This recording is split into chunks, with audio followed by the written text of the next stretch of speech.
GST परिषद की बैठक का आज दूसरा दिन रहा और बैठक में गंभीर चिंतनों का दौर भी चलता रहा, जिसमें दरों को अंतिम रूप देने पर विचार चला, जिसमें मुख्य मुद्दा जीएसटी की दरों पर फैसला होना है। और बैठक के पहले दिन राज्यों को की जाने वाली भरपाई का फार्मूला तय हुआ। वहीं केंद्र ने 4 स्तरीय जीएसटी दरों का प्रस्ताव भी रखा। वहीं अब निगाहें अगले महीने की शुरुआत में होने वाली परिषद की बैठक पर होगी। जीएसटी पर टैक्स के दर का मुद्दा कुछ समय के लिए टल गया है। हालांकि केंद्र और राज्यों के बीच लग्जरी और तंबाकू और शराब जैसे उत्पादों पर मोटे तौर पर सहमति बन गई है। इससे मिले सेस से जीएसटी लागू करने के बाद राज्यों को होने वाले राजस्व के नुकसान की भरपाई की जाएगी।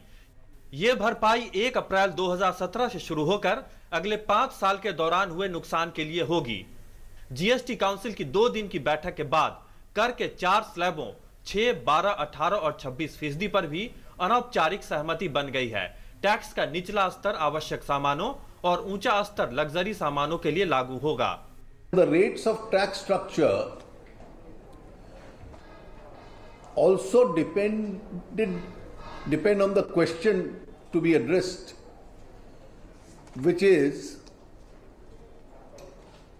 the source of funds on basis of which the compensation to the losing states will be funded.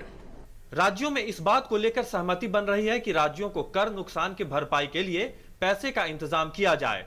केंद्र सरकार मुआवजे के लिए कर की दरें बढ़ाने की बजाय सेस लगाने के प्रस्ताव को लेकर आगे बढ़ना चाह रही है, ताकि आम आदमी पर जीएसटी लागू होने का कोई विपरीत असर ना पड़े। जीएसटी काउंसिल की अगली बैठक 3-4 नवंबर को होगी, जिसमें टैक्स की दरों पर आगे विचार विमर्श होगा। जीएसटी की दरों पर फैसला हो जाने के बाद काउंसिल की बैठक 9-10 नवंबर को होगी, जिसमें विधेयक का प्रारूप तय किया जा सकता है। जीएसटी को देश का सबसे बड़ा कर सुधार माना जा रहा है। ये राज्यों और केंद्र के करों के जाल की जगह लेगा। जीएसटी परिषद एक निर्णायक बॉडी है और केंद्रीय वित्त मंत्री और राज्यों के वित्त मंत्रियों को मिलाकर इसका गठन किया गया है।